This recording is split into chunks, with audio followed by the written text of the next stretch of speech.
Hi అండి, నమస్తే. Welcome back to Sharon's kitchen. ఈరోజు మన కిచెన్లో సింపుల్గా చేసుకొని క్యాబేజీ ఫ్రైని చూపిస్తున్నానండి. ఈ క్యాబేజీ ఫ్రైకి ఎక్కువ మసాలాలు ఏమీ లేకుండా క్యాబేజీ ఫ్రైని ఎలా చేసుకోవాలో చూద్దాం. ఇక్కడ నేను ముందుగానే ఒక చిన్న క్యాబేజీని తీసుకుని శుభ్రంగా వాష్ చేసుకున్న తర్వాత చిన్న చిన్న ముక్కలుగా కట్ చేసుకొని ఒక బౌల్లోకి తీసుకున్నాను. ఈ క్యాబేజీని మనం ఎంత క్వాంటిటీ అయినా తీసుకోవచ్చండి. ఇప్పుడు ప్రాసెస్ని చూద్దాము. స్టవ్ ఆన్ చేసి కడాయి పెట్టుకొని దాంట్లో 3 టేబుల్ స్పూన్ల వరకు ఆయిల్ని వేసుకోవాలి.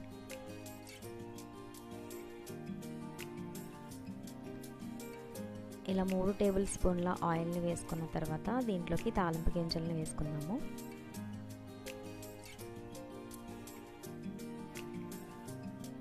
ఇప్పుడు 1/2 టేబుల్ స్పూన్ జీలకర్ర, అలాగే 1/2 టేబుల్ స్పూన్ ఆవాలు, అలాగే 1/2 టేబుల్ స్పూన్ మినప్పప్పు,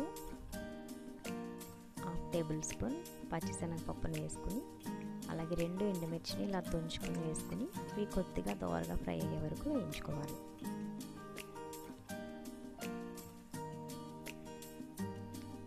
ఇవి వేగుతున్నాయి కదండి, వేగుతున్నప్పుడే 2 రెబ్బల కరివేపాకును కూడా ఇందులో యాడ్ చేసుకుని మరొకసారి కలుపుకోవాలి.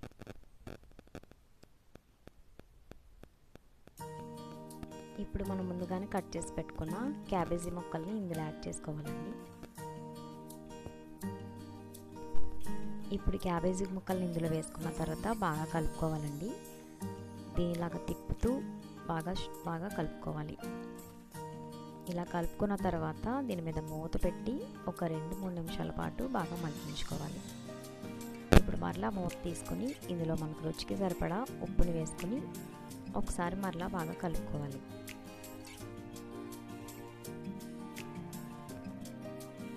ఇలా ఉప్పు వేసిన తర్వాత మరలా మూత పెట్టుకుని ఈ క్యాబేజీని బాగా ఫ్రై అవ్వనివ్వాలండి. ఇలా ఉప్పు వేయడం వలన ఈ క్యాబేజీలో ఉండే వాటర్ అంతా కూడా బయటకు వచ్చేస్తుంది.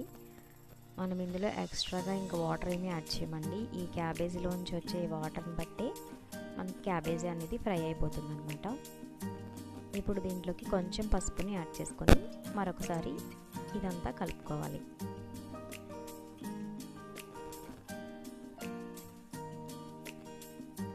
ఈ ఫ్రై అనేది మూత పెట్టుకుంటూ మధ్య మధ్యలో కలుపుకుంటూ వేయించుకోవాలండి. ఎందుకంటే దీంట్లో వాటర్ అనేది మనం యాడ్ చేయం కాబట్టి ఇలా మధ్య మధ్యలో కలుపుకుంటూ ఫ్రై చేసుకుంటేనే మనకి క్యాబేజీ అనేది ఈవెన్గా ఫ్రై అవుతుంది.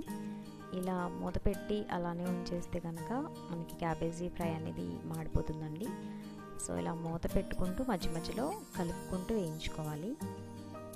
ఇక్కడ చూడండి, నేను 5 నుండి 10 నిమిషాల తర్వాత చూపిస్తున్నాను. ఇక్కడ మనకి క్యాబేజీ అంతా ఉడికిపోయింది, వాటర్ అంతా ఇంకిపోయి ఫ్రై అనేది మనకి రెడీ అవుతుంది అనమాట. చూడండి, కర్రీ అనేది ఆల్మోస్ట్ ఫ్రై అయిపోయింది.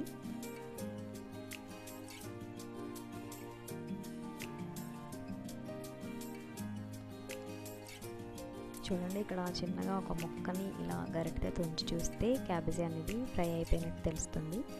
ఇప్పటికి మనకి రుచికి సరిపడినంత కారాన్ని ఇందులో యాడ్ చేసుకుందాము. ఇక్కడ కారం అనేది ఎక్కువగా మనం వేసుకోని అవసరం లేదండి, ఎందుకంటే మనం ఆల్రెడీ ముందే ఎండుమిర్చిని తుంచి వేసాం కాబట్టి మనకి అదే కారం సరిపోతుంది అనమాట.